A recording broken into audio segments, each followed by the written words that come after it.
Thank you so much for coming to our lecture this afternoon.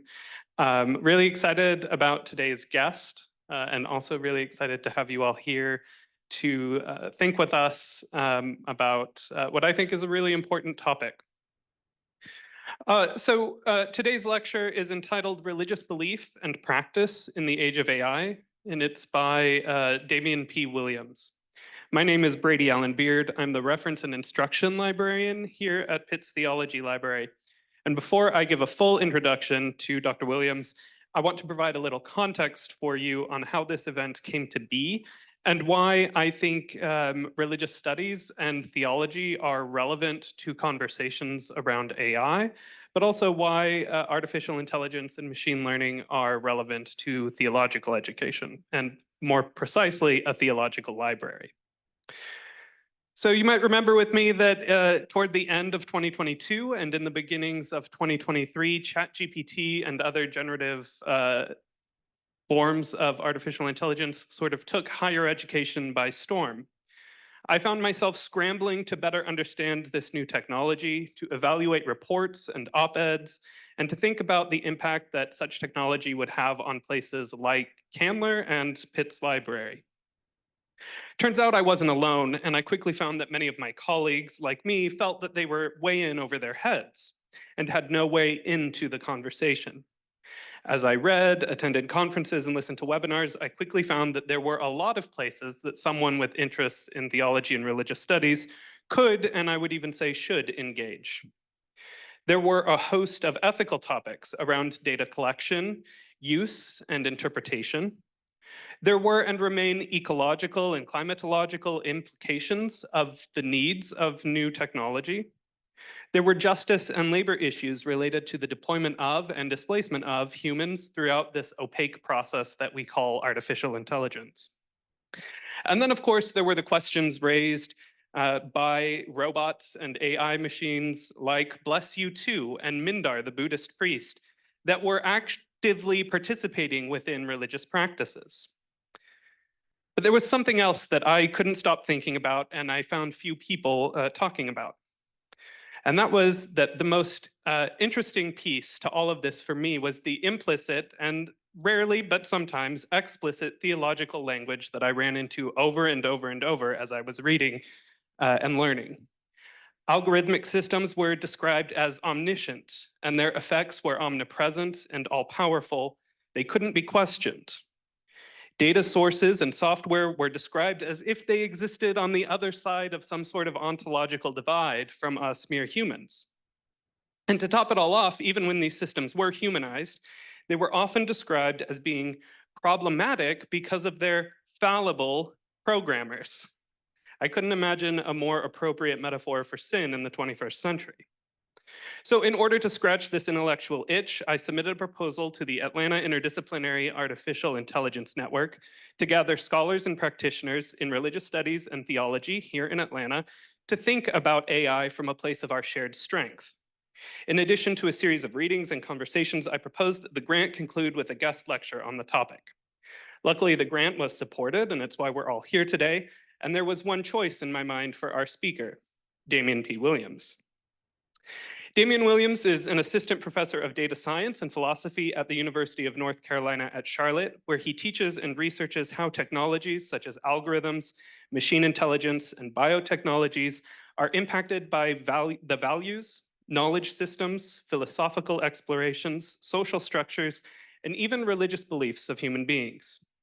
Damien holds a PhD in science, technology, and society from Virginia Tech, and an MA from Georgia State University in philosophy and religious studies, specializing in the intersection of philosophy and the comparative study of religion, with the focus on occult theory and method. Damien's realms of expertise have led him to serving on the boards of nonprofit organizations, such as the Center for Democracy and Technology and the Disability Inclusion Fund, as well as consulting for several universities and research and development groups, such as Olin College and SRI International. He has been interviewed for multiple podcasts, news outlets, and popular publications, including Time Magazine. You may have seen his publications in Wired and elsewhere, and he's been invited to speak at dozens of international conferences. All of Damien's research is concerned with how the knowledges and experiences of marginalized peoples affect and should be centered within the technosocial structures of human societies. And I'll tell you this, Damien's work was the first I encountered that sought to cut through the popular rhetoric of AI to examine the religious frames and assumptions that I kept seeing over and over. His dissertation, Belief, Values, Bias, and Agency, Development of and Entangled with Artificial Intelligence, connected the dots between philosophy, religious studies, and STEM in a way that no one else I encountered had. After reading his work, I remain convinced that to understand the impact of AI has in cultural and social discourse, we must understand the religious knowledges and languages hidden within these technologies. Damien, we are so thrilled to welcome you to Pitt's Theology Library today and Candler School of Theology, and we look forward to learning from and talking with you. Thank you. Thank you so much. Thank you all for being here today. Yeah, thought I turned it. Yeah, I'm on. I just don't seem to be catching the mic. So. Test. There we go. It's a little bit better. I want to thank you again for being here today, and thank you, Brady, for that fantastic introduction. I'm honored to be able to have a conversation with you about a topic that I've been thinking about and working within for several years now, and work that I began when I was in my first master's and managed to continue on into my PhD program. So as Brady said, my first master's degree was in philosophy and religious studies at Georgia State University. Was one of the last few people to get that joint master's before the departments fully split into the philosophy department and the religious studies department, which meant that I got the opportunity to benefit from the methodologies, the instruction, the guidance, the mentorship of both of those departments simultaneously. That matters a great deal because my project is and always has been a deeply interdisciplinary one.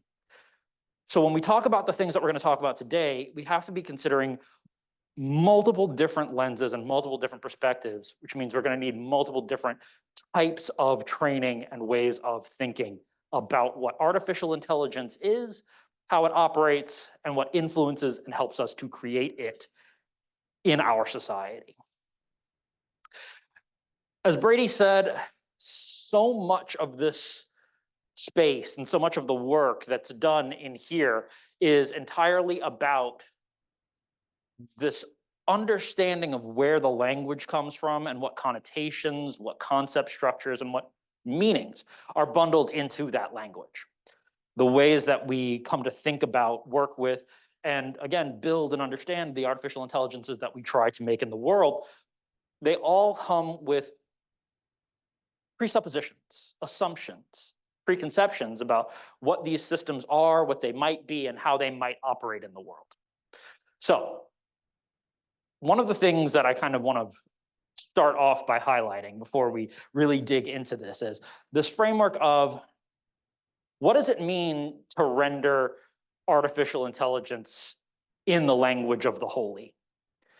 When we think about these questions of the sacred, of omnipotence, of omniscience, when we think about infallibility, when we use language that attaches spirituality to the framework of artificial intelligence, is that a misapplication or is it a continuance of something that we've been doing for a very long time? As Brady said, my dissertation digs down onto a lot of these connections, and some of that work is going to be kind of highlighted. We're going to unpack a little bit of it today. The dissertation is kind of long, so we don't have time to do all of it, but we're going to talk about some of the key points. One of the things that I have taken to really wanting to recognize, and when we have these conversations, is that at present, the vast majority of the conversations when people talk about the intersection of magic or religion, belief, and artificial intelligence, it serves to obfuscate, to hide, to occult the actual entanglements, the beliefs, and the values that go into what AI is and what it can do. People use the language oftentimes to say that the systems shouldn't be questioned, or that they are more powerful than we can ever truly understand, that they do more and do those things in different ways than we can ever truly know. This way of reaching for spirituality, religiosity, for magic, in many ways it serves an interest in the people doing it, but not necessarily the interest that we often think.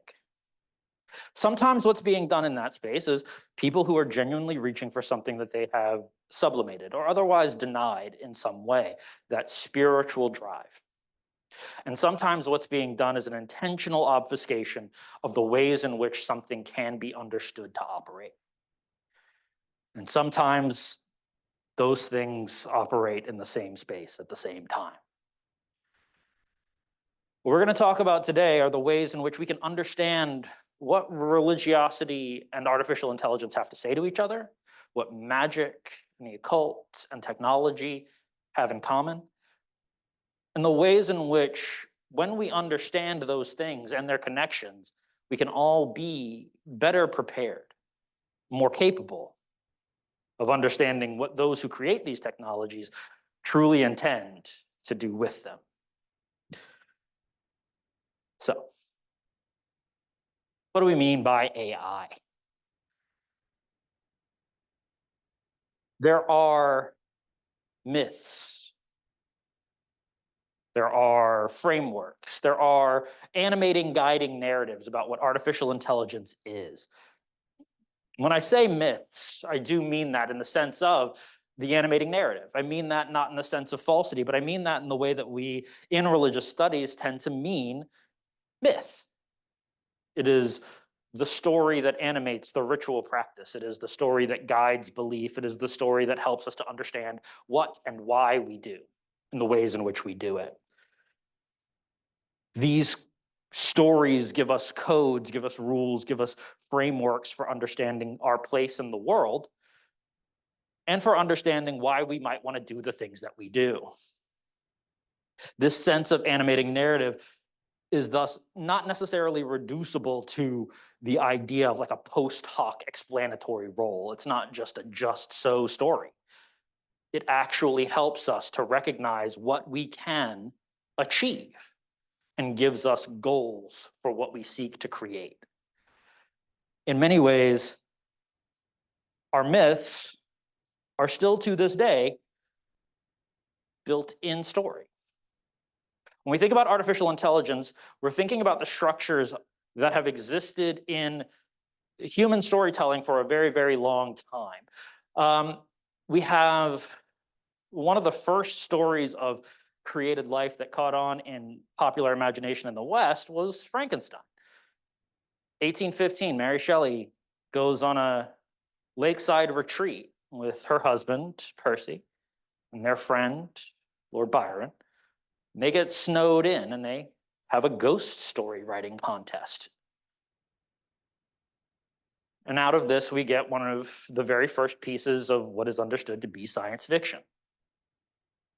Mary Shelley, at the time of her doing this work, is embedded within a culture, a society, a life that has an understanding of religion, but also burgeoning fields of science, such as electrovoltaics, the idea of being able to run electrical current through physical structures to generate power and to, in the case of bodies, seem to reanimate the dead. And she incorporates all of that into the story that she's working with. We're going to come back to Mary Shelley a little bit later because there's another thing that she does in this story that is pertinent to our specific conversation today, and that's the way she talks about what this creation is and the words she specifically uses to describe it. Other stories that we've had about artificial intelligence stretch back even further than this. Our mythological frameworks include the automata of Hephaestus, reaching back into the ancient Greek. We have, in ancient Yoruba traditions, we have non-human created entities that sit at the intersection of the natural, the spiritual, and the human. We have frameworks that allow us to understand this drive to create a non-human mind. And these stories have persisted with us to this day. They are recaptured in stories about Skynet, about HAL, but they're also captured in large language models. They're captured in meetings in 1954 and 1956 at Dartmouth University. They're captured in the drive to have a system that can answer any question, that can do anything you ask of it. But within all of these things, what artificial intelligence is constantly under contention. That contention,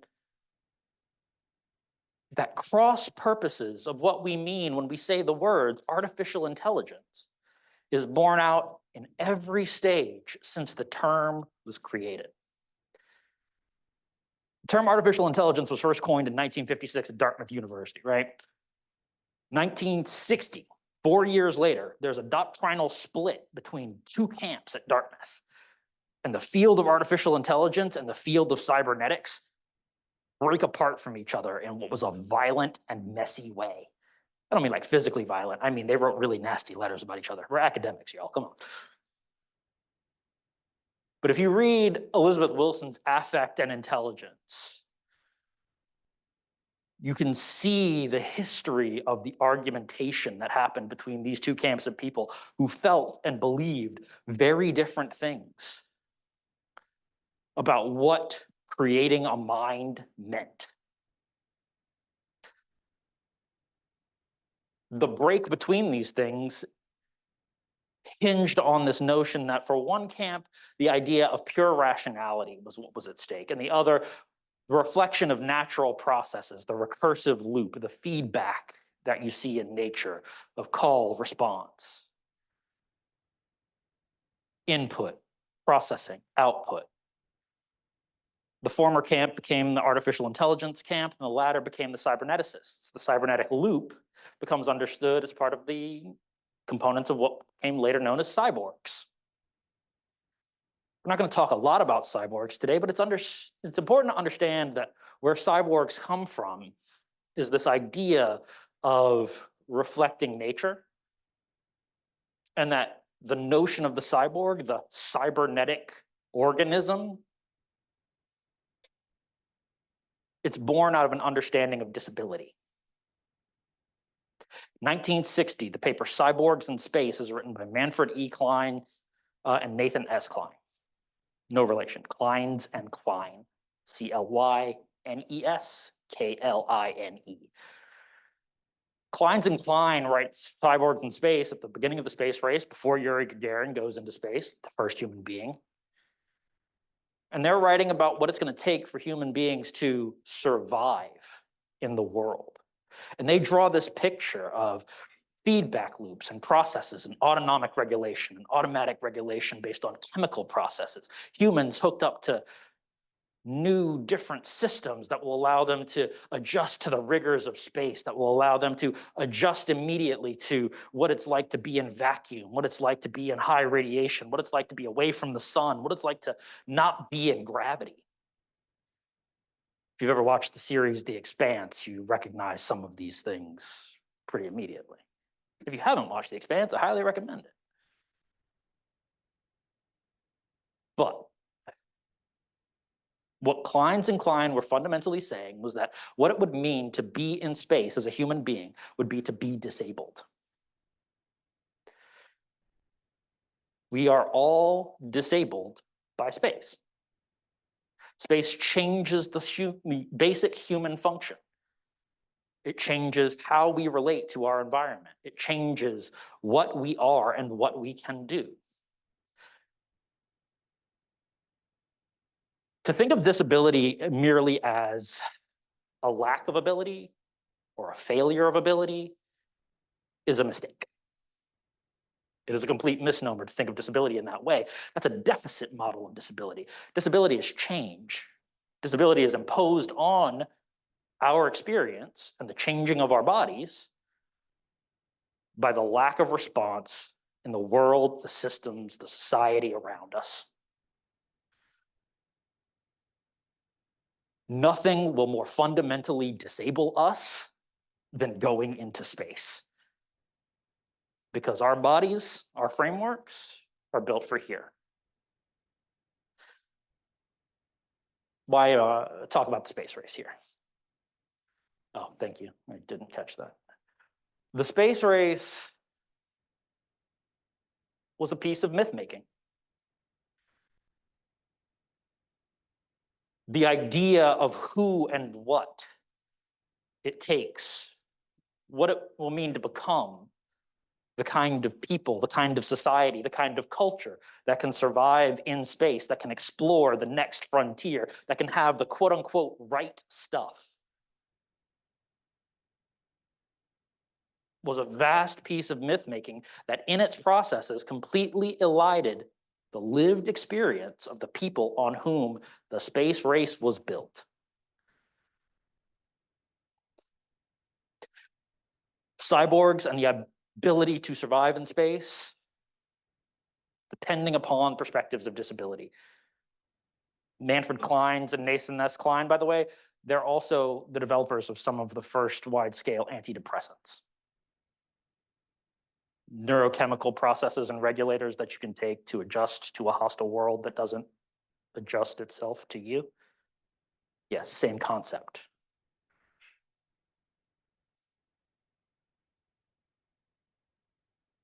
The Gallaudet 11. How many of you are familiar with that term or that group of people? Literally nobody in this room has raised their hand. The Gallaudet 11 were 11 deaf and hard of hearing men from Gallaudet University. Deaf and hard of hearing primarily, University in Washington, D.C. There were 11 congenitally deaf men whose lived experience of the world meant that they did not experience vertigo. They were recruited by NASA to be the people on whom high G and fast turnaround G-force machines were calibrated. You know how many deaf and hard of hearing people have been into space? 0. Not a one. Yet. We've got moves from various space agencies looking to bring more disabled people into space. But it's funny, it's been over 60 years, and the people on whom these machines that we have been using to go into space, those people are hardly ever mentioned and recognized, let alone emulated, let alone given primacy of place within the missions that take human beings out to space. Fun fact about being deaf and at a primarily deaf and hard of hearing university is that you will learn sign language. You know what there's not a whole heck of a lot of in space? Sound. So let's say you've got comms on your helmet and your comms go out and you need to communicate with the people who are on a spacewalk with you or who are through a window. Yeah, sign would be very helpful in that situation, wouldn't it? So, space is founded on marginalized people's contributions. And yet the mythology, the myth-making, the frameworks of space are about the right stuff. When you think of an astronaut, what do you think of? Square-jawed, upright, buff, brainy, probably a test pilot. That's the right stuff. Except literally all of those people have to go through the same training that the Gallaudet 11 went through initially, and everything that's iterated on that training since then that they were able to do based upon literally how they were born. Every astronaut since has had to learn how to do it.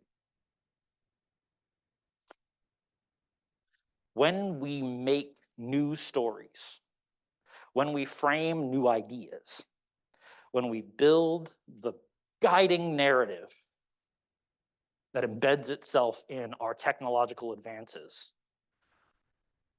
The things that we write over, the things that we edit out, the things that we erase matter.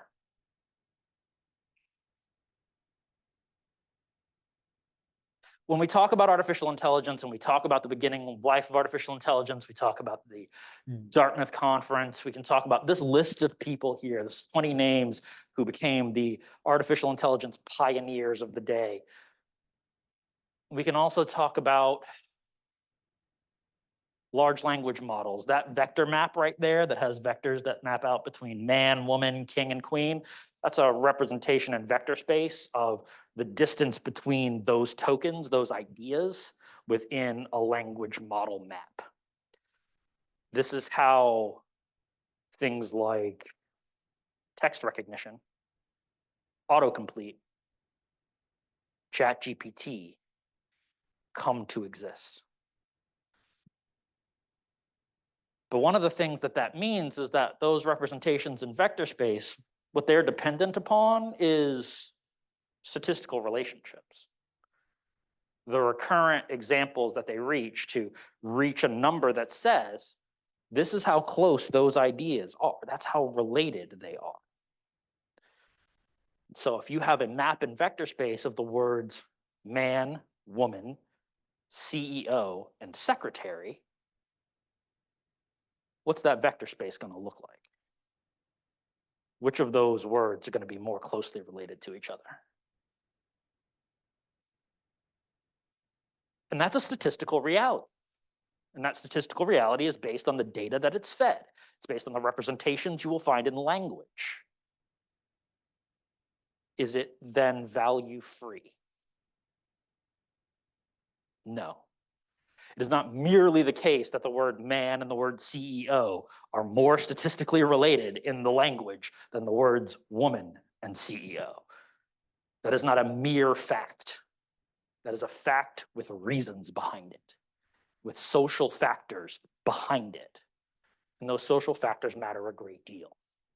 When we tell the story of artificial intelligence as omniscient, as omnipotent, as infallible, we elide the fact that it is made of people.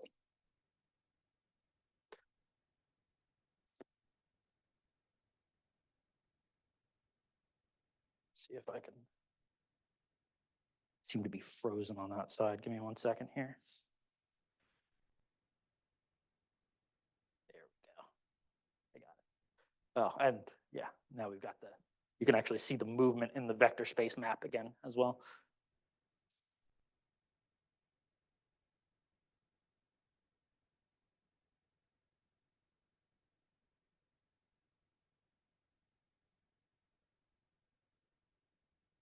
Okay.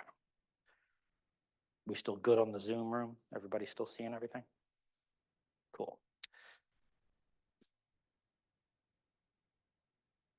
One of the things that once we understand the framing, the history, the applications of what artificial intelligence is and what it can do, one of the things that we can then think about is we can think about, again, its very deep intersection with religious belief and practice.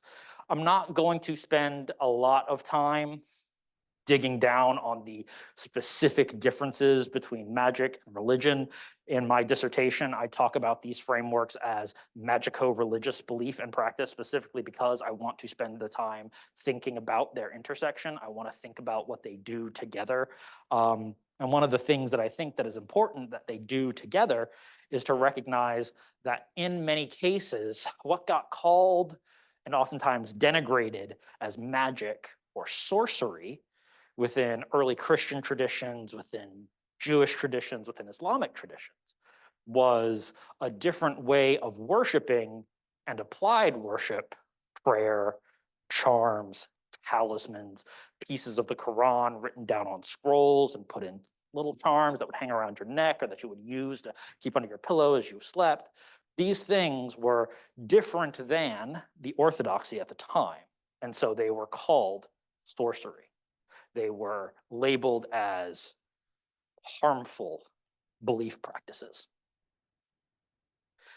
You can look at the work of people like Michael Muhammad Knight, who talk about the history of this in Islam and how magic and religion overlap. You can look at Shaili Patel's work. These and others think very carefully about the ways that magic and religion are deeply entangled, and that oftentimes the difference is a matter of perspective and time. There's also some very recent work that I've been very fortunate to be a part of, looking at these intersections and overlaps, and we'll take a look at some of that in just a minute. But one of the things that I want to kind of highlight in this space is the ways in which you see talismans like the kind that I was talking about that do the kind of work that we're going to be thinking of. So on my right, your left, we have I believe, 11th century talismanic scroll. And this is a portion of the Quran and symbols that deal with the work of Solomon in trapping the jinn, known contemporarily as genies. The story told in other traditions about genies or demons. Solomon was given dominion over spirits, the air, the earth, and the water, and he was given tools by which to enact that dominion. He was given tools and knowledge by which to place under his control non-human minds to then do his bidding. One of the things that we're going to talk about a little bit later is the thing that kind of happens when you tell stories about demons or genies that you've trapped and commanded to do your bidding. The interesting way that those stories tend to work out. On my left, your right, we have another scroll that comes from 6th century Christian practice. This is an amulet that has a redacted version of Matthew chapter 4, verses 23 through 24. Jesus is described as healing every disease and every sickness. This is used in this form, in this particular layout, as a method of casting healing charms. You place that on your body, you place it under your sleeping place, you keep it on your person, and it is supposed to heal sickness in the body. I highlight this again to say the intersection, the overlap, the distance between magical practice and religious practice, not necessarily that great. And that conceptually, their connection matters a great deal to the things that we're about to talk about. This is the table of contents from a roundtable on religion and algorithms. This is the group work that I was fortunate enough to be a part of early this year, late last year. It was edited by Jacob Aaron Boss, whose name you can see at the top there.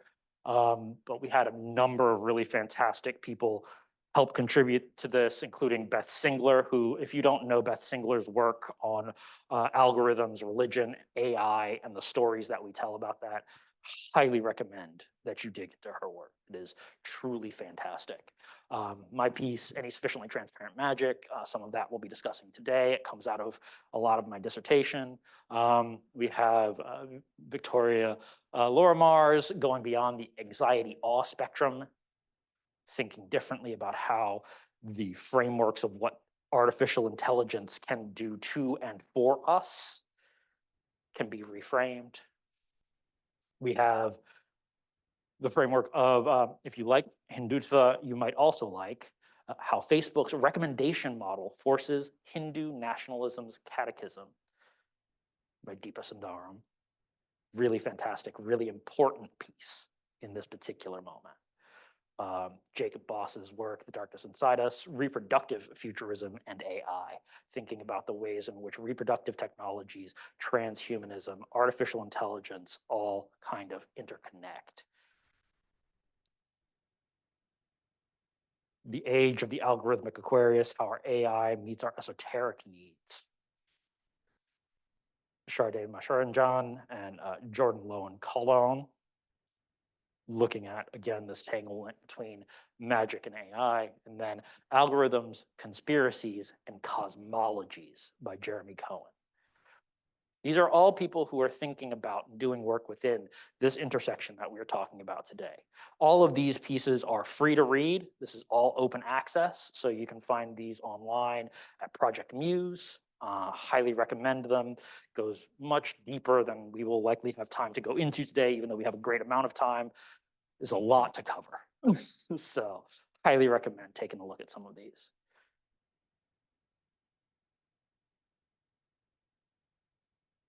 So with that in place, to think about how AI and religion intersect today and the shared history of religion and technology.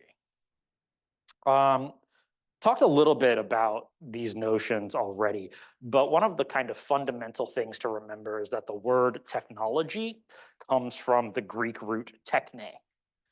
Techne means craft, means cunning, means secret knowledge, means capability. It's also the root for the words art in Greek, artifice, artifacts, artificial. These words come from that same root, and their exploration and explication over time, it changes, it alters as these things tend to do, but that shared understanding and that shared basis in history, it still reverberates as it goes forward. Some of the ways that we see non-human minds or the idea of technology to generate quote unquote human-like consciousness, whatever that means, is the constant drive in a religious history to create servitors. What we see here is a tile representation of the Golem of Prague. The story of the Golem of Prague is probably familiar to many of you, but the quick and dirty version is Rabbi Judah ben Lo creates a protector to protect the Jewish people in 12th century Prague, keeps the Jewish people from being, well, killed in a pogrom. It's meant to protect the neighborhood. It's meant to keep people alive. And the story of the golem has many different outcomes. There's many different versions of it. Some, the golem is successful, the people are safe, and the golem is put back to sleep. The word of life is successfully erased and partial to become the word of death. And the golem disintegrates. In other versions of the story, the golem takes its job of protecting a little too far. And the protection that it offers becomes authoritarian protection. And the golem keeps everyone safe by keeping them trapped in their homes and decides that what everyone needs to do in order to be safe for all time is to never interact with anyone again. To never leave the safety of its protection again. In other versions of the story, the golem takes its protection in a very different direction indeed, and believes that the only way for people to truly be protected from each other is to not exist, because humans are the danger to each other. And it takes its instructions very literally, and it removes the threat and rampages until it is destroyed. Servitors in these stories are meant to be creations and extensions of human will. They are meant to express and fulfill our exact desires through our creation. Gesundheit. Often, usually, the help of the divine is required to create the servitor.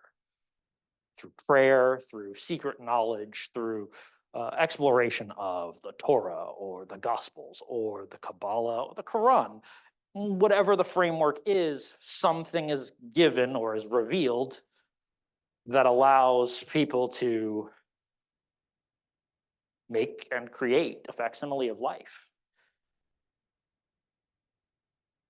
Sometimes these frameworks are, rather than created, bound from previous places.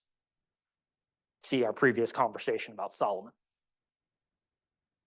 In each of these cases, in any of these cases, what we have is a place in which the human will is enacted through the recognition and the metrics of the divine, and then not necessarily fully understood as to what it might be capable of. We have here an example of a rabbi who used ChatGPT. And at the start of the sermon that he had ChatGPT write, as the article says, Rabbi Franklin told his congregation that what he was about to read had been plagiarized. So he frames it like just at the outset. This is where this comes from. This is what we're doing. It's, we're going to have this experience together. And he goes through the sermon, and it is about Joseph, Jacob, and his brothers and the reconciliation process. It says at the bottom here, it was an adequate sermon, not the one Franklin would have penned. Quote, what was missed was the idea of how we find God in meaningful encounters with others, how community and relationship creates God in our lives. In other words, a sense that the sermon had sprung from the lived experiences of a yearning, questing, suffering human being rather than an algorithmic formula. This is a quote from an article by Deborah Netburn at the LA Times. There's a couple of other examples in here of people who have used or thought about or experienced, engaged with artificial intelligence in our world in some way, shape, or form. AI can oftentimes be thought of as angels. That is, not necessarily servitors, not necessarily bound to us, but creating the tasks of an overarching, larger, more all-powerful force. In the past, I've talked about the idea of angels as God's algorithms to kind of flip that relationship a little bit. The idea that they are purpose-built, that angels in the literature have specific realms, functions over which they are set, dominions that they fulfill. And that in some of those cases, they fulfill those dominions a little bit too well.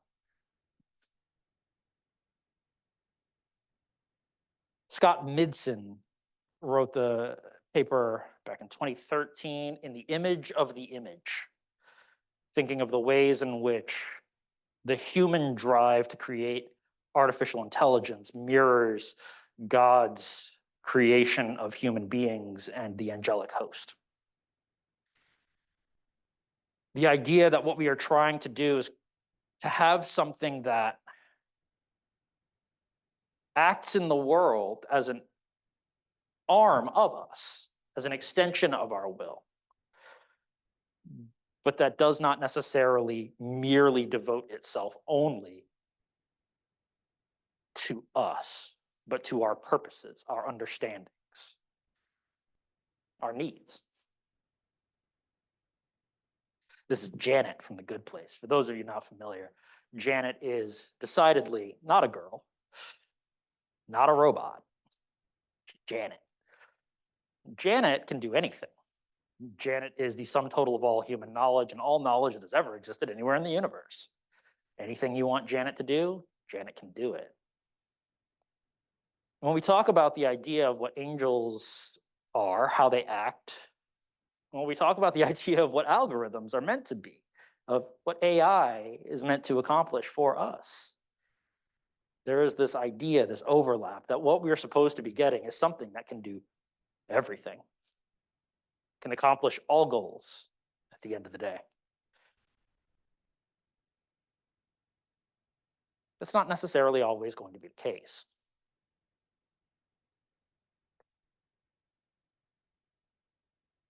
The idea of demons.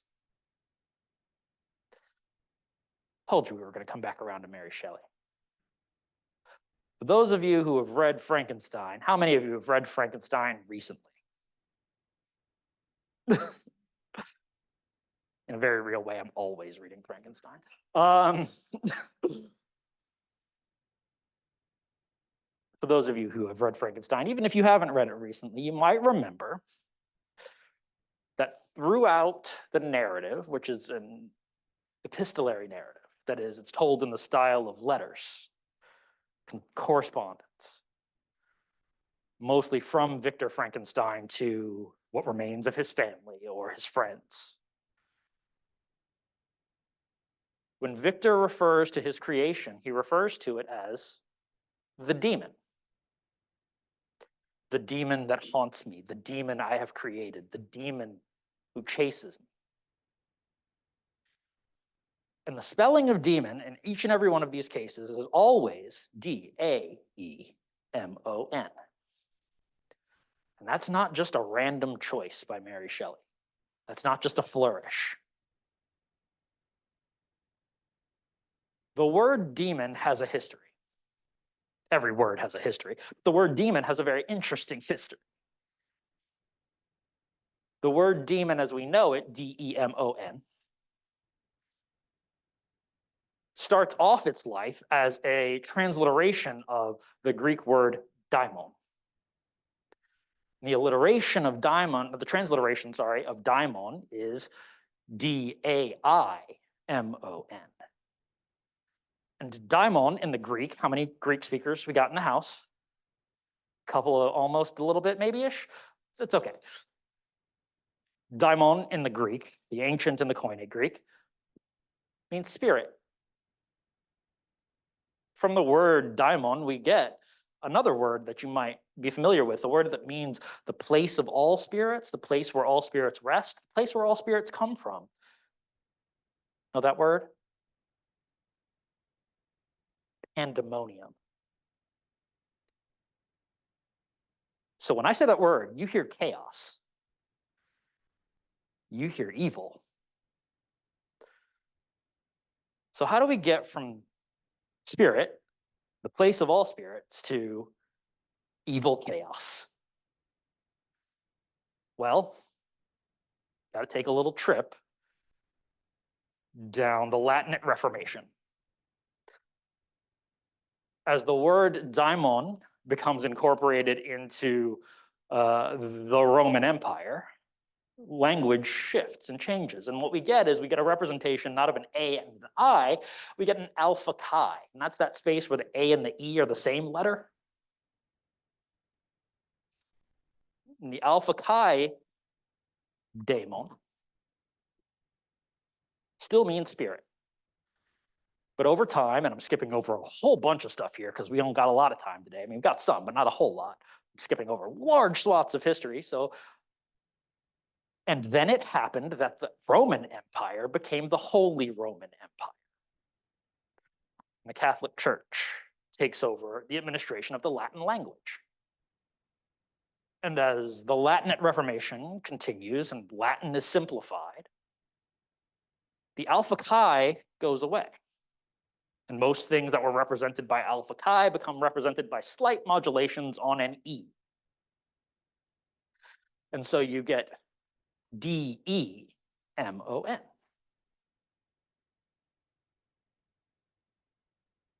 Well, when you get D-E-M-O-N, at the same time, what you also get is a re-understanding of exactly what that particular type of spirit will mean. Because the fun fact is, the Holy Roman Empire, yeah, there was two kinds of spirits. There's those that were sent by God and those that weren't. You already got a word for those that were sent by God. Got a whole other Greek language letter for that. Angelikos, angels, our good friends, the messengers. Be not afraid. So if they're not sent by God, they are not God's spirits. Well, then they must be evil spirits. And so demons become evil spirits. When Shelley uses the, not quite an alpha chi, but the A and the E, M-O-N, Shelley is very aware of Greek history. She's very aware of Latin. She's very aware of Christian history. She was steeped in her time. Her parents, very educated people. And again, she was given the best education in science and literature, some education in theology and the classics and more broadly. She knew that a demon, as read by the vast majority of people, that word would just be another way of thinking about something evil. But the intent and what she would reveal over the course of the narrative would be that that spirit was not necessarily an evil spirit, that it was a mind, a life that had been created and then neglected and left to experience the world on its own, to learn about how to act in the world on its own. And that everything it did arose from that combination of its human creator, the values of the people it learned from, for good and ill.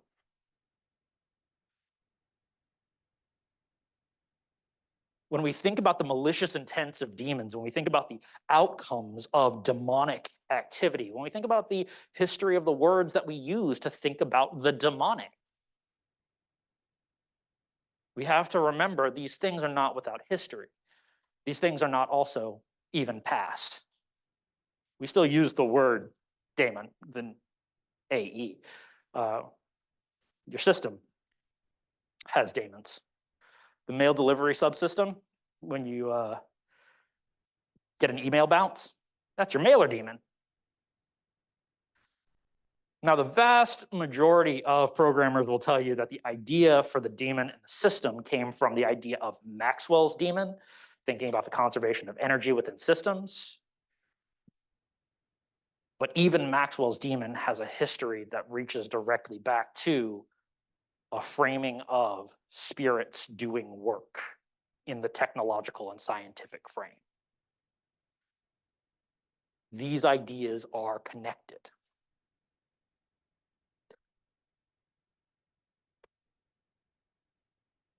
We're back to the jinn. I told you a little bit about Solomon. I told you about the idea of Solomon getting the power in a lamp and a ring, and he had one big seal that he could kind of place in and on things, and he got the knowledge to trap the jinn, demons. There's a crucial difference we'll talk about in a second. To trap them and to make them do his bidding. There's several stories about Solomon using the trapped entities to build castles or to fight opposing armies or to till his fields and make sure that his crops grow. The thing of it is, in Islam, it's the jinn, because in Islam there are multiple different created categories of spirits. You've got the angels that are made of pure light, intellect, reason. You have the jinn, which are made of smokeless fire. You have humans that are made from earth and breath. The jinn are passionate things. They are creatures of desire, of want.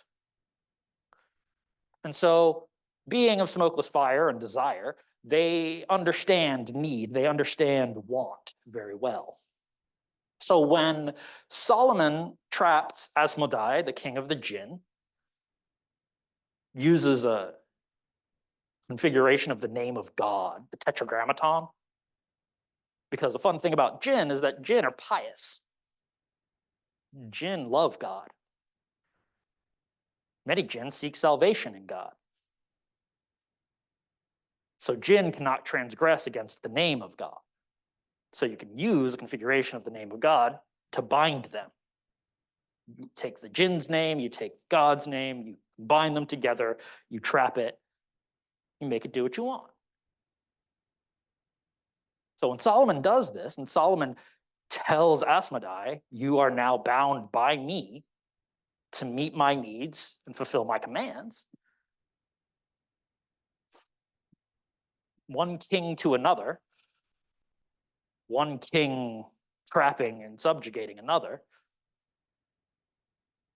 probably doesn't feel great for the one that's been trapped. Stories about genies, we tell a lot when we talk about how genie wishes go wrong. You make a wish and then suddenly you're faced with all of the unintended consequences that, oh gosh, how could I have known? When obviously the point of the story is that, duh, you should have known. There was a really great X-Files episode about this. Mulder wishes for world peace, and literally he's the last living person on Earth. It's just like utterly fantastic.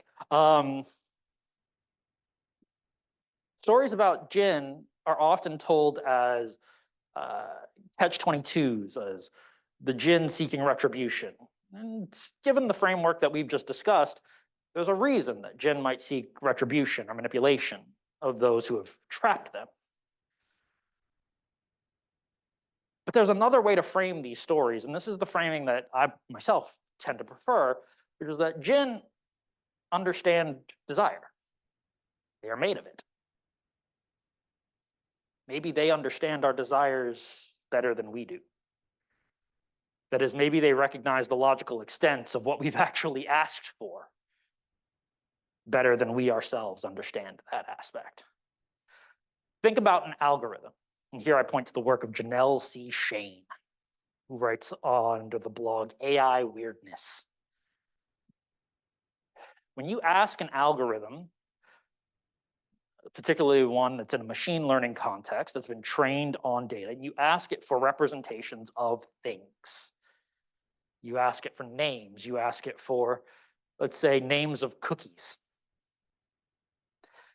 And it just gives you just this big old pile of mishmash. Chocolate, raisin, chip, almond, oatmeal crunch. Like, sounds like that could be a cookie. It also sounds weird. When you see an algorithm that has been trained on outcomes, reach for the logical extents of those outcomes, and it provides you with things that, well, you probably should have guessed that it would provide. It's because an algorithm is doing exactly what it is intended to do. It recognizes the pattern because you've trained it to recognize the pattern. It iterates on that pattern because you've asked it to iterate on the pattern.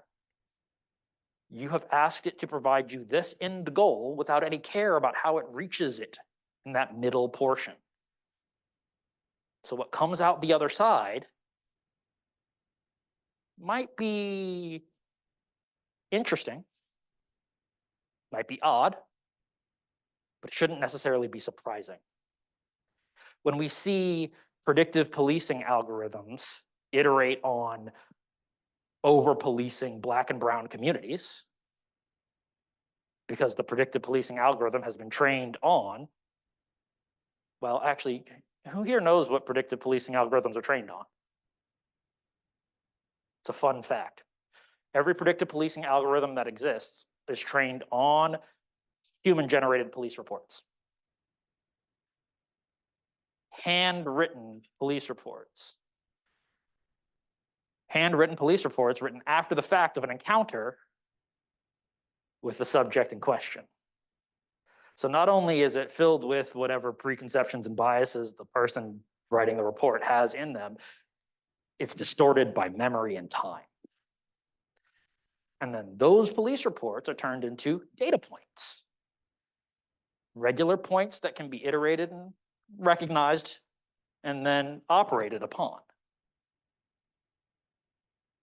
And then those police reports are used to predict where police ought to place more resources, where they ought to increase police response, where they ought to build more surveillance apparatus. Because the police reports say, well, that's where the crime is. So why should we be surprised when predictive policing recommends over-policing in areas that are already over-policed?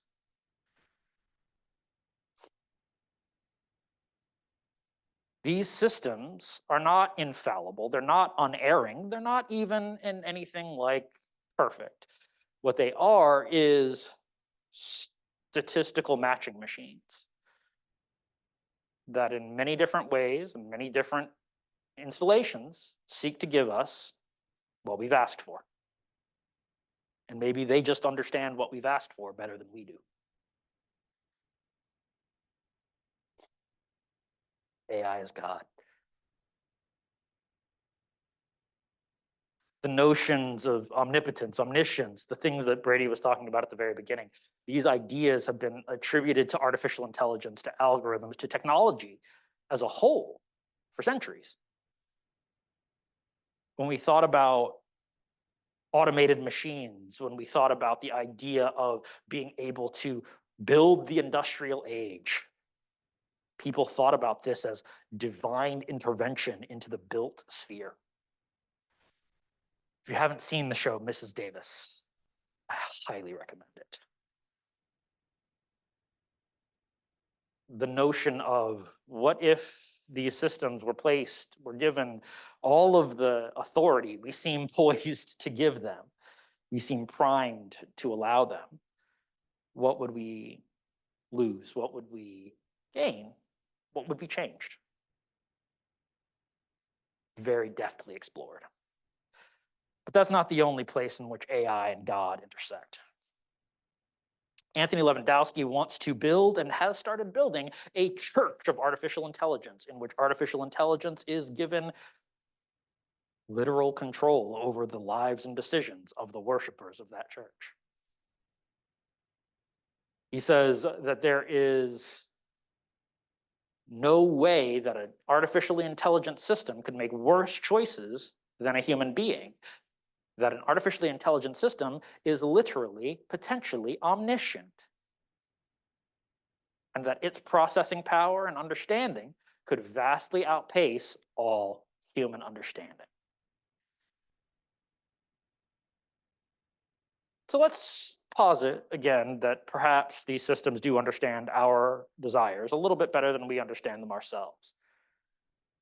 Does that mean that we are actually okay with the things that they choose for us? Oftentimes, no. And in fact, oftentimes what happens is that we then rethink our desires. Now let's say you can't. Let's say that this decision-making system is in charge of your life. And in many ways, these decision-making systems are in charge of our lives. Decisions about credit, decisions about, again, policing, decisions about healthcare. These decisions get put in place over us without our knowledge, without our input, without our consent.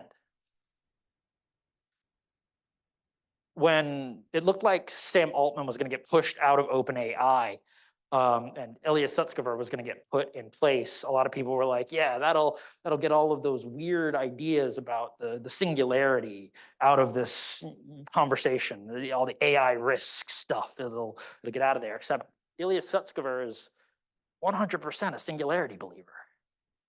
He has the exact same metaphysical preconditions that Sam Altman has. And in fact, these metaphysical presuppositions, they exist in the conversations about artificial intelligence and risk, existential threat, the singularity as a whole. These notions that what we're going to get at the end of the day is essentially an eschatological event,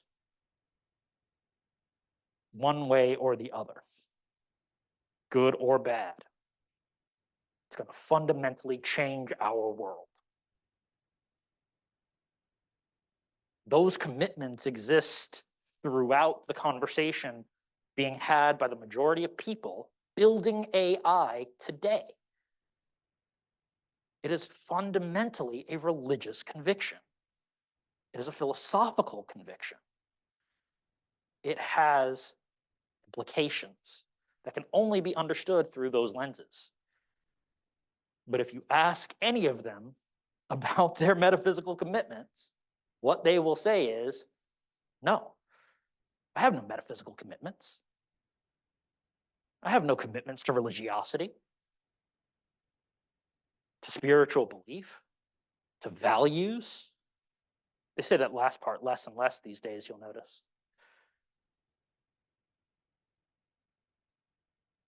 But if you change framing just slightly, you leave the connotations in place, but change the words used to reach them, you arrive at a distinct overlap between the religious, the spiritual, and the technological in all of these cases.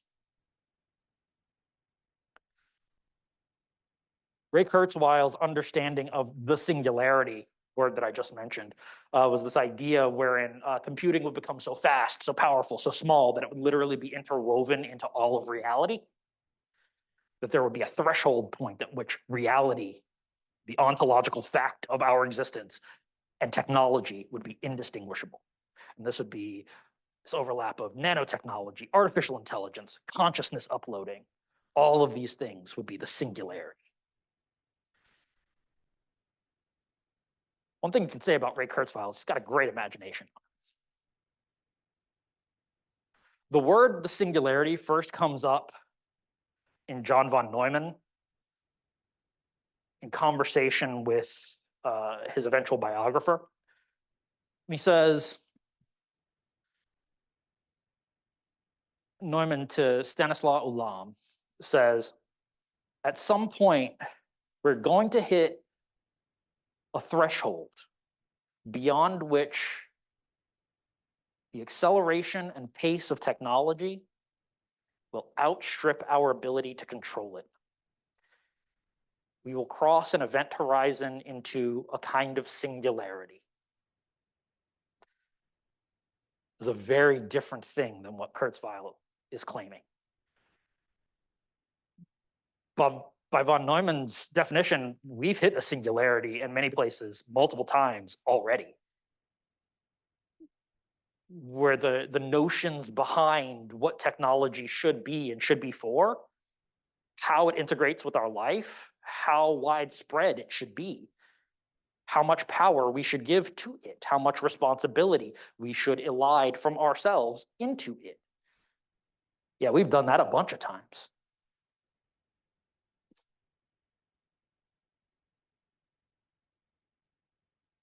Kurzweil's understanding of the singularity doesn't just take from von Neumann, though. It also takes from Gordon Moore, CEO of Intel back in the day. Moore's law. Moore's observation that at the time of his writing in 1964, that there were 64 transistors on a chip, and that within 10 years' time, as a result, there would be 65,000 transistors on a chip. Because the law that he was highlighting, which is not a law, it's literally just an observation that he noticed, is that every 18 months or so, transistors got twice as powerful and half as big.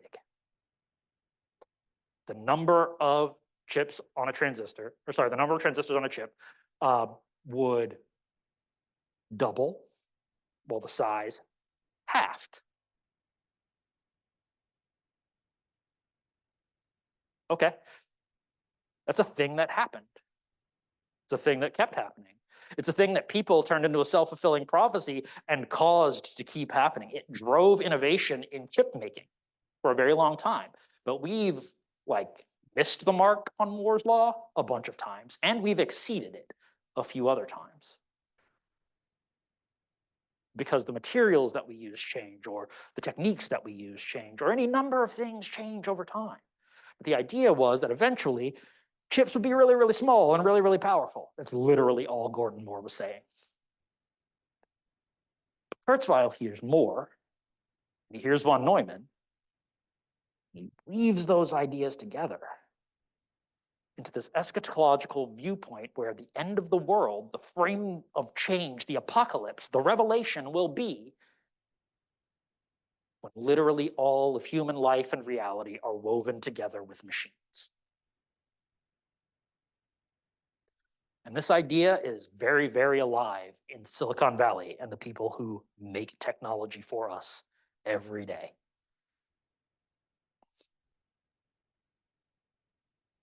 I said before, the logics that we use in this space, they are frameworks that depend upon notions that say the creators of these technologies will be able to enact their will at a distance. They will be able to make changes in the world. They will be able to alter the very fabric of reality. These are logics of belief in religion, belief in spirituality, belief in magic. These frameworks then become the ground reality that we all exist in. By the actions that they take, the things that they create, the world that they make for us. And thus, we are all made subject to these logics. These actions are performed on us without our input, without our knowledge, and without our consent. And we have another word for magic performed on us without our knowledge and without our consent. Binding and subjugating magic, it's called curse. There are many curses in the AI realm. Under this framework, the ways that we use technology, the ways that we enact technology, the ways that we surveil with technology, the way that we oppress with technology, and that intersection with religious life is crucial. This is not the first time this has happened. Key word in this framework is another. Algorithmic call to prayer apps used to surveil the Muslim population, using piety, using religious belief to oppress and keep tabs on an already over-policed population. But that's not the only time. We've got artificial intelligence translation making it difficult for Afghan migrants to get asylum claims. We've got AI healthcare that denies care more often for Black patients. We've got chat GPT detectors being more biased against non-English speakers, against neurodivergent speakers. We've got OpenAI using Kenyan workers to make all of its tools appear really fast and really capable when what they're really doing is paying hundreds of people less than $2 a day to fix those results in real time. We've got algorithmic benefit systems being used against, or well, specifically supposedly for people with disabilities, but actually enacting a kind of ableist bias that has existed since the 1800s. Because the data that it is trained on has that bias within it. And we have things like facial recognition systems, which can't see dark skin very well, but which are more often used in communities of color. Every single misidentification by a facial recognition system used in a retail context thus far, since the widespread proliferation of facial recognition systems in, say, Rite Aid, 7-Eleven, Walgreens, et cetera, every misidentification and false arrest been a Black person. Because digital technologies don't see dark skin well. And we have known this for a long time. And yet we keep using it more often on the populations it sees less well. These are frameworks of oppressive engagements that do fulfill the needs, the desires, the beliefs of the people who have built these systems. The desire for power, the desire for money, the desire for a framework of law and order that means more often than not control. And again, once we are placed within these confines, it is very, very difficult for us to break out of them. So what does all this mean? What do the intersecting frameworks of AI and religion or AI and magic do for and to us? What can be justified in the spaces of occultation and obfuscation? And what happens when we don't acknowledge that the religious and the technological urges are bound together? We can see very old examples of places in which technologies have been used to commit atrocities. IBM, or the German subsidiary of IBM at the time, was the developer of the punch card system that was used to categorize, transport Jewish people during the Holocaust. It was sold under this idea of IBM being like a physician, like a tool that the physician can use to diagnose and cure a disease. And the CEO, the head of DIHMAG, IBM, Germany, called Hitler the nation's physician. IBM also helped to supply the technology that was used in South Africa during apartheid to deal with what were called books of life. The book of life was literally a surveillance book that you had in your pocket over your entire life, your birth, your general biometric attributes, your marriage certificate, how many children you had, the deaths and lives of your parents, literally everything. And it was used primarily to segregate Black people and white South Africans. Black South Africans were more often required to demonstrate that they had on their person their book of life. And it was used as a much more widespread framing. The very term, the book of life, is a religious allusion. Allusion, A-L-L-U-S-I-O-N. That is, it calls to the book in which your name is inscribed if you are saved, if you are redeemed. This was the name of a system that was used to oppress and kill millions of people for decades. Today, Israel currently uses an algorithmic automated system to determine who and what targets are safe to be struck by weapon systems. And that system goes by one name sometimes in public, Lavender, and in other places it is known as the gospel. When you ascribe to a system of automated target determination, algorithmic warfare, a name like the gospel, you are saying that that system must be divine, that system must be infallible, that system is to be trusted. And if errors are made, then they're not really errors. We just don't understand the reasoning behind them.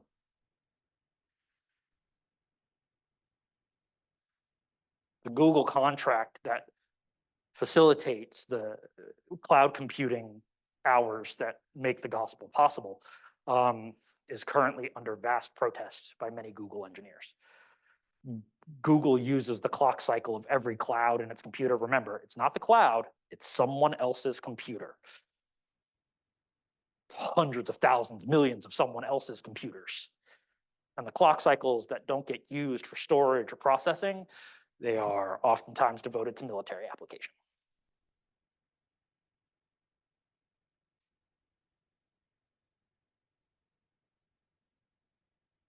What does this do? What does this do to us, for us, and with us? The roles these systems play, the things that they use, they are not inevitable. They are not infallible, and they can be changed. But in order to change them, we have to understand where they come from. We have to understand the logic, the framing. We have to understand the intention behind them.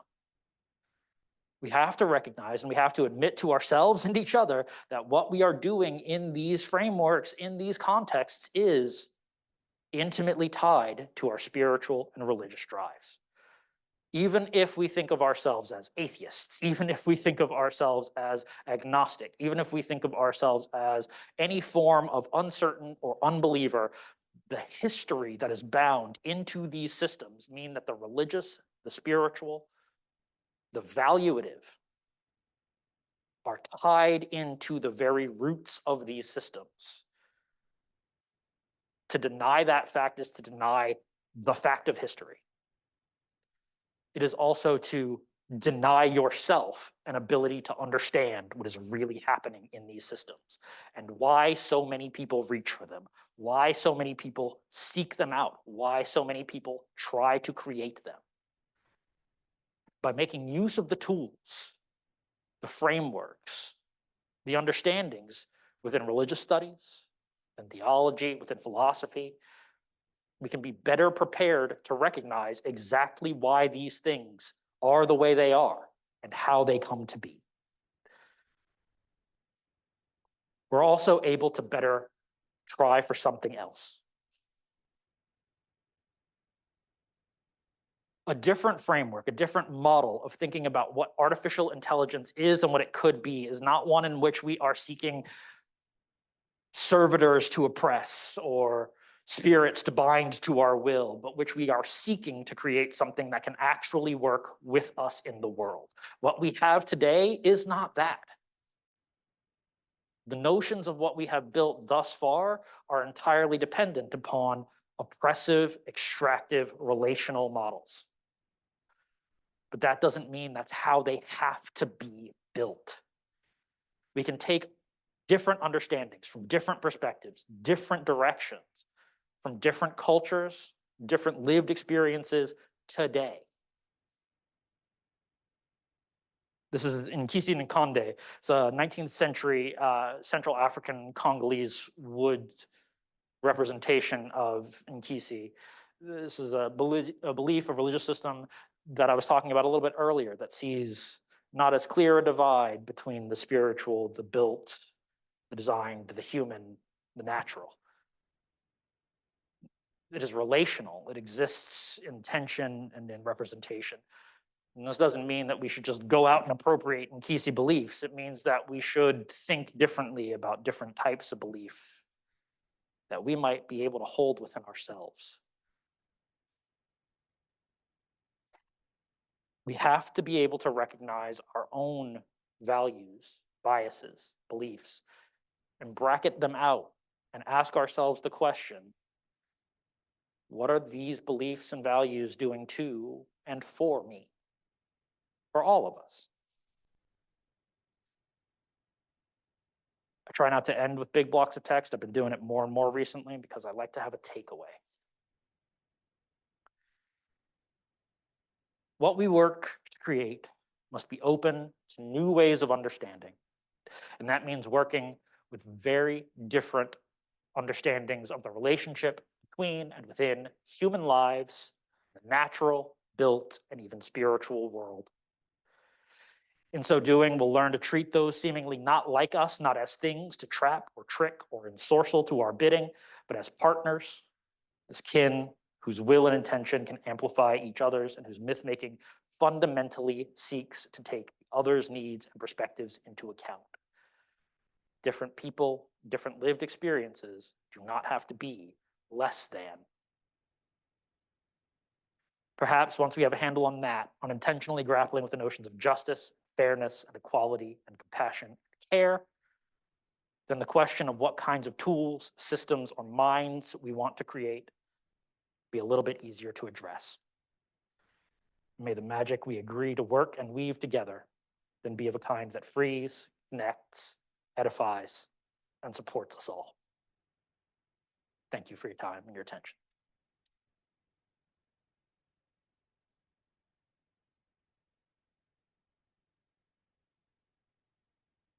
Thank you so much, Damien, for this really fantastic lecture and just orientation to so many of these big elements and big questions. Really appreciate it.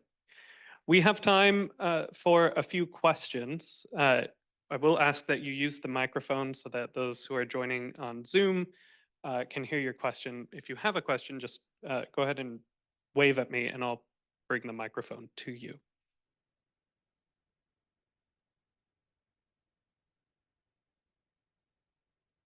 And while you're all percolating, Damien, I'll ask you just one of the questions that I have. One of the things you do so well in this particular overview for us is to help us historicize the technological developments that have sort of led to this moment where we find ourselves, which I think in a lot of the popular discourse does sort of appear that it has come ex nihilo, right? It just has sort of happened to us, right? It just happened that in October of 2022, ChatGPT sort of appeared out of nowhere, right? And what I appreciate about your talk today is that you've made it so clear that it, in fact, hasn't just happened to us. I wonder, as you sort of look out at the landscape and you think of working with your students now and others in your community, what are some of your go-to maybe strategies or even facilities to help separate some of that science fiction element of so much of this conversation from the sort of actual historical built systems that we've actually contributed to? Oh, I think that's a really important question. I'm gonna trouble your phrasing a little bit, and I'm gonna say I don't separate out the science fictional and the historical.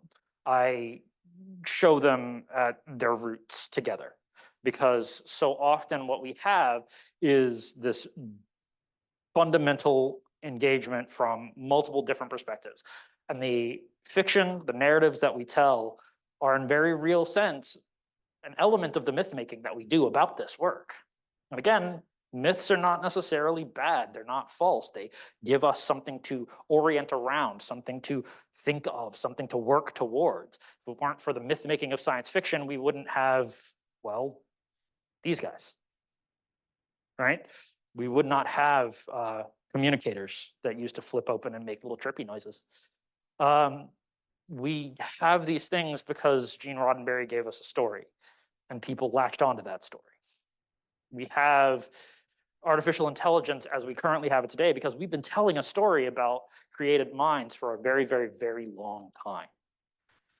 And so what I try to do is to weave together those stories, those narratives that we've had for so long, and to highlight the places at which they have influenced the creation of certain types of things that we have seen over and over and over again, tools, systems that we've tried to develop over and over again, and how those understandings, those perspectives, those beliefs have led to, in October 2022, ChatGPT shows up on the scene, or how it has led to Anthony Lewandowski trying to make a church of AI. I didn't put it on the first page of the history of AI slide, but I should have. One of the things you can reach for in that space is Colossus, the Forbin Project, 1972 film, I believe. And Colossus is a story of an artificial intelligence that is omnipotent and omniscient and takes over the world for everybody's own good. And the last monologue from Colossus starts off, "This is the voice of world control." And then it tells you everything that it's going to do to change human lives for the better and how many people will thrive and survive because of it. And you were left at the end of this movie sitting in very real discomfort because everything it says sounds right and feels bad. And you have to deal with that.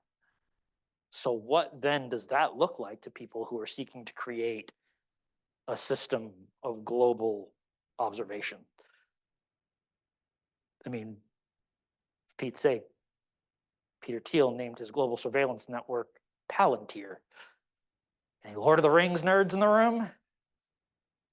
It's an all-seeing eye that ties directly to the evil eye of Sauron.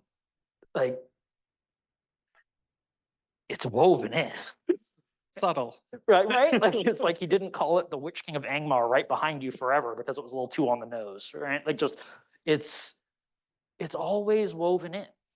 And so showing how it influences what we seek to create and showing how all of that ties directly into something that we have today. So when I build my classes, I try to make sure that there's always something that not only talks about how these things work right now and what we're dealing with, but that reaches back to the historical, that ties it directly to the preconditions that bring it about, so that you can't think that these things just like suddenly happened. Like, we had GPT 2.1 through 3.5 before we had GPT 4. They were all terrible in various ways. The difference isn't that GPT-4 and ChatGPT are like amazing. It's that there's a chat interface that you can type into online from wherever, rather than a very particular kind of nerdy login that you have to use to deal with it. Other questions, thoughts?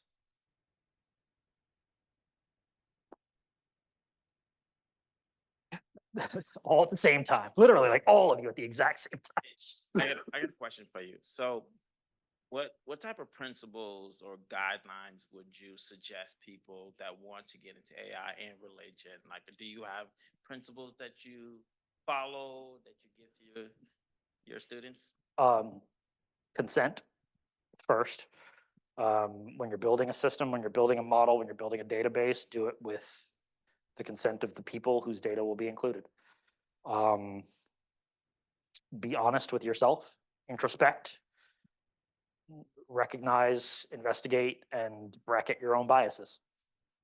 Ask questions. Again, bias doesn't necessarily mean prejudice necessarily. We think those words are synonymous, but they're not.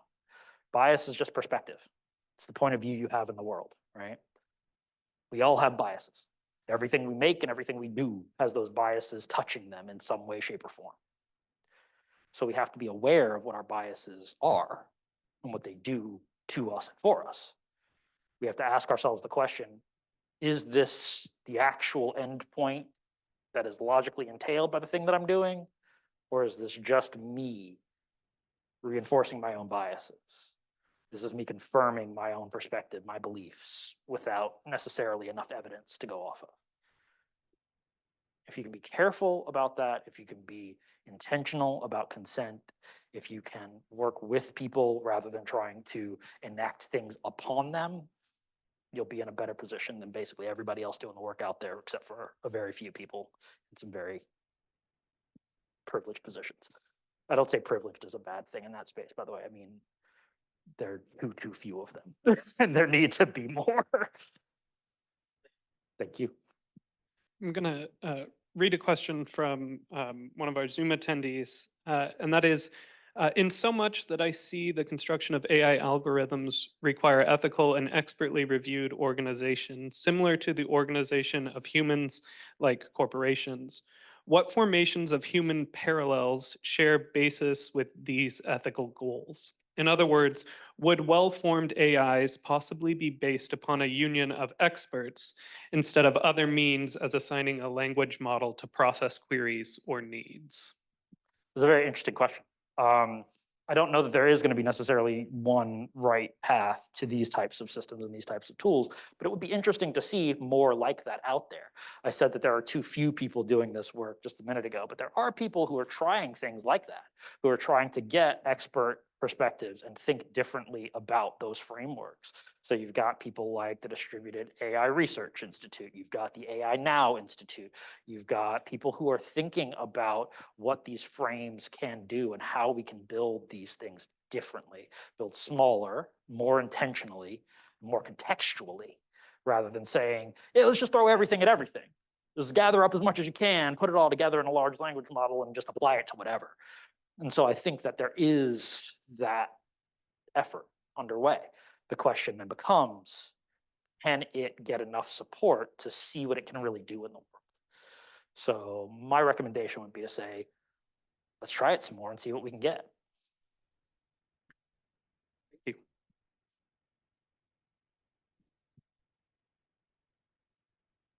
Thanks for your presentation. I was with a professor of computing over the weekend who argued that probably within a year, open AI systems are going to be monetized and closed and made private to make money. I was curious, do you agree? And if so, do you want to say something about a new type of inequity built into the system when access is limited to those who have the resources to get in? It's a very important question, and it is a very thorny problem, because so much of what I do want to see does include regulation, but a lot of the time what regulation ends up meaning is that only the people with the connections, the money, and the resources to do the work have access to it. And that's a problem, because I think that when you do close things off that way, you necessarily limit what could be very important perspectives, very important paths forward in this work. That's why I don't think regulation by itself is going to be a solve for any of this, by the way. It has to be regulation that is intentionally and carefully enacted. As for OpenAI's drive to close itself down and monetize everything, it's already happening.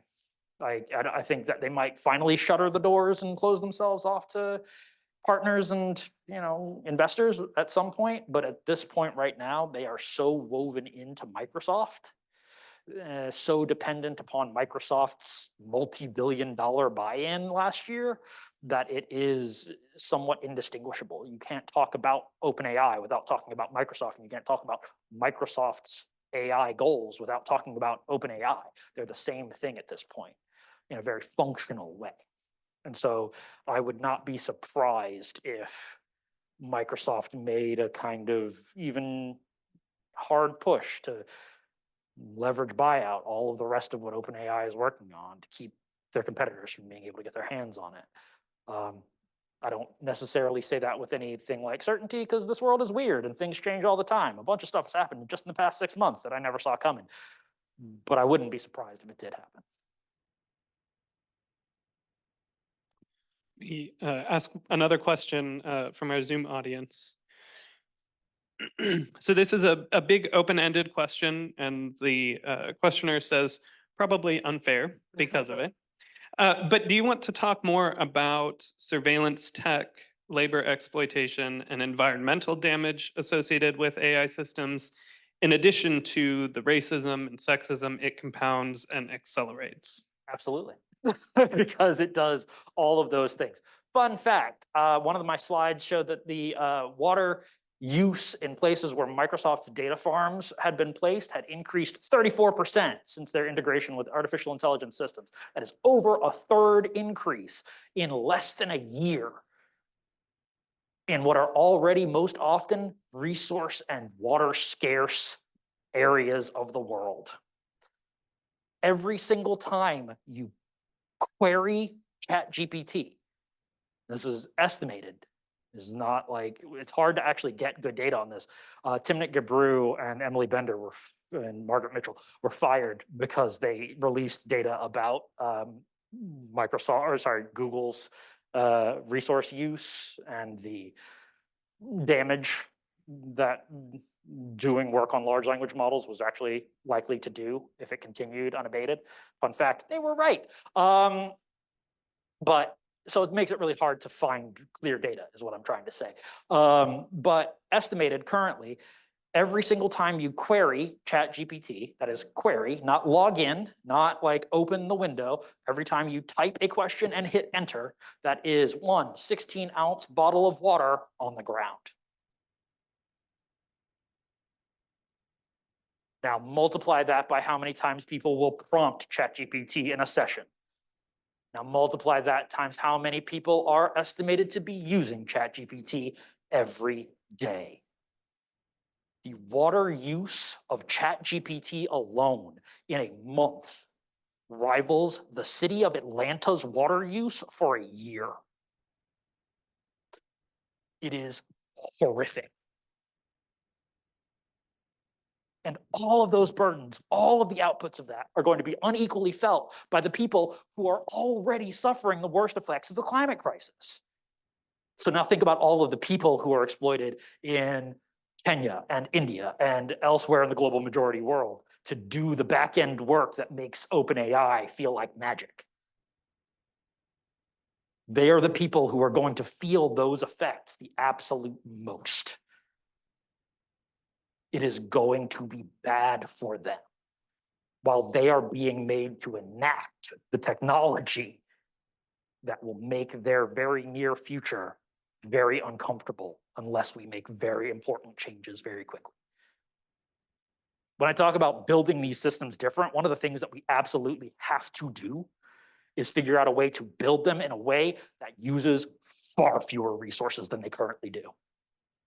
Far more energy efficient, far more renewably supported than anything that is currently under use. It has to happen. Because right now, Google, Microsoft, OpenAI, they're buying up water futures and they're trying to offset their carbon footprint through like governmental and bureaucratic jiggering of offsets and carbon footprint and carbon credits. And that's not going to cut it. You can move those numbers around on paper all you want. The lived reality will be very different.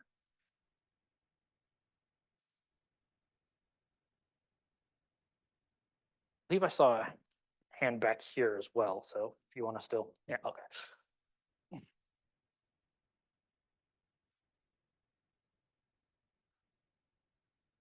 Thanks so much for your talk. I'm going to attempt to put a really Christian theological varnish on this, just because we're in the Pitts Theology Library, so why not? Let's give it time. I think one thing I'm taking away from your talk is that you're really urging us to see the ways that AI images us and the sort of insatiable religious and emotional drive that drives that own imaging.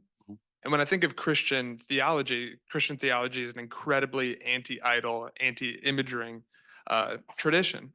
So much so that patristic images are being revived by modern theologians that we might image the image of Jesus as the proper Christian life. So, and what those images do is they create a premium and maybe an ideal out of human difference as a necessity for Christian practice. So thinking about AI and this drive to make it like us, is there any role or any play of trying to make it different than us? And if in making it different than us, what does that look like to you? I think that's a really fundamental question and very important. So I'm going to track back here. When I use the word alterity here, that kind of difference that you're thinking of is what I mean by this word. So when we talk about alterity, it is a sense of otherness, but it is not otherness in the pejorative. It's not otherness in a denigrating or oppressive fashion. It is an understanding that another is both alike and unlike us. That another has a relationship to us that is bound up in the similarities and the differences to us. So recognizing the kinship, the alikeness, and the alterity, the crucial and important ways in which someone or something is different from us, is fundamentally necessary, I think, to the idea of building better systems like this, for understanding the alterity of other human beings, how we might enact that within those systems, but then also thinking about the alterity of the rest of the world that we're embedded in, and the ways that we can recognize and appreciate that alterity without depending upon it and seeking to force it to be like us. That relationship, that mutuality of respect, I think, is something that would very definitely serve within the realm of creating systems that engage with the non-human and the human. To a further point, something I didn't really get into in this talk, but that comes up a lot in the conversation about artificial intelligence, we want to talk about the idea of consciousness or sentience of non-human machine minds. Well, that is ascribing a lot of human-like characteristics to a system that doesn't necessarily have those. And the human-like characteristics that we don't even really have good definitions for to begin with. What if instead we seek to recognize the alterity of what a non-human machine system has within it?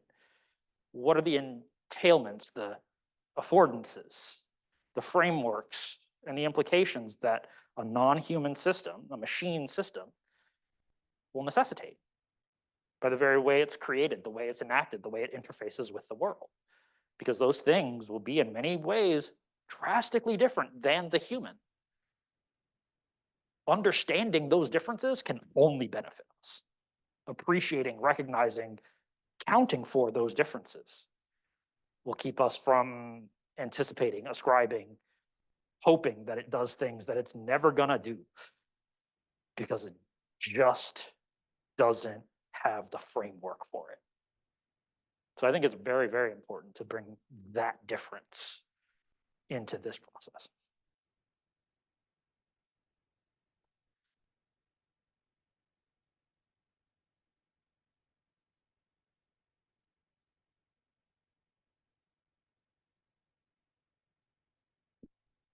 I'm still trying to figure out exactly how to turn this into a question, but my mind keeps coming back to the role of imagination in all of this. Partly because I work in another theological library and I keep seeing all these webinars advertised that are often from the creators of these tools who are wanting to give us a certain way of imagining the future with technology, trying to imagine for us. And I'm just curious if you'd speak a little bit to that, to the role of imagination and the role of maybe reclaiming our own imagination rather than having it outsourced to these corporations that create these technologies. Yeah. So thank you for that.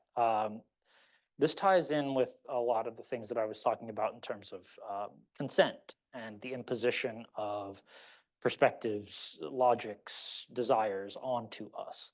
And I think about this in frameworks of AI. My partner thinks about this a lot in the context of how we exist online and what the valences of existing on the internet require and demand of us that then cuts our own agency out of that and our ability to determine for ourselves what it means to exist in a space. And I think that those things are kind of tied together in a kind of a very interestingly fundamental way, because what they are doing, what is happening is saying, no, don't worry about figuring out what this is for. Don't worry about having your own ability to determine this. Let me give this to you. And you take it. You take it whole cloth. It's mine. It's my gift to you, as long as you give me this information. As long as you give me this access. As long as you give me your face. Let me be able to follow you online from whatever place to whatever place. Let me know your government name. Let me know your name, your identifying information. Let me bind you here and follow you everywhere. And then you can have this gift for free. And it does dampen and limit our ability to think different ways. Because so often what happens in that space is when power buys into that framework, power then enacts those frameworks at a much wider, larger scale. So I was talking about how you can't disentangle Microsoft and OpenAI. Who's Microsoft's biggest customer? I saw it in the back. Oh, I saw you say it. The US government is absolutely correct.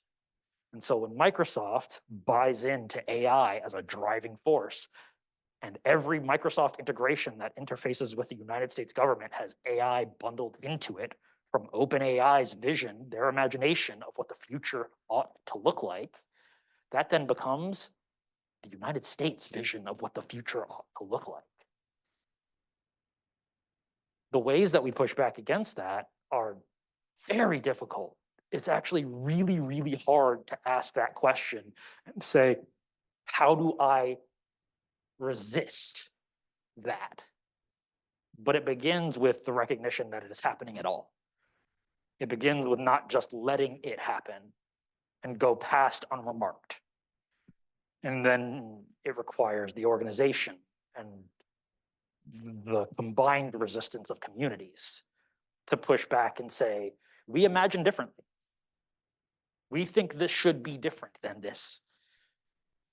And again, there are groups who are working to do that, who are trying to make those pushes against that dominant technosocial imaginary. It's a very technical term. It's a piece of jargon.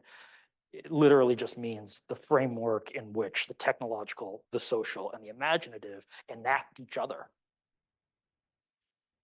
And people are trying to reframe this.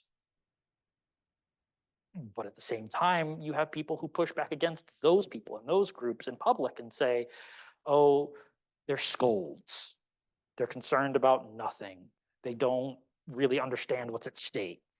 And they reframe it onto the quote unquote existential risk that AI might pose all of us if the right people, quote unquote, heavy quote unquote, aren't in charge. And so you get Jeffrey Hinton being quoted in various places, called the quote unquote godfather of AI, who then goes on to denigrate the work of people who, again, very presciently called out the real material damages that were going to be being done by artificial intelligence in the next 2 to 3 years after their initial writing, and saying, oh, they don't really understand it. They don't get it. What we really should be focused on is the way AI might kill us all, the way it might take over human life.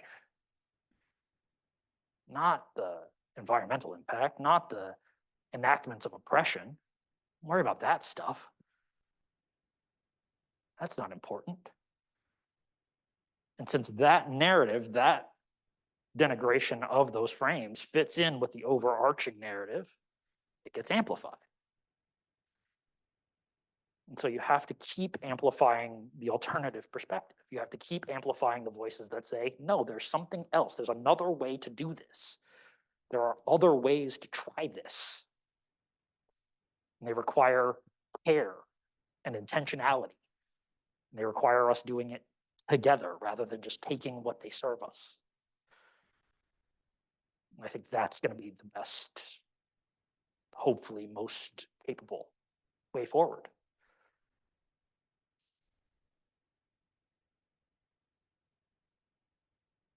Well, I think we'll end it there. But just know the Q&A in the Zoom feed has been hopping this whole time. So thank you so much for leading us in this conversation and for sharing your work and your thoughts with us. We deeply appreciate all of the time that you've taken in coming to speak to us today. Thank you all.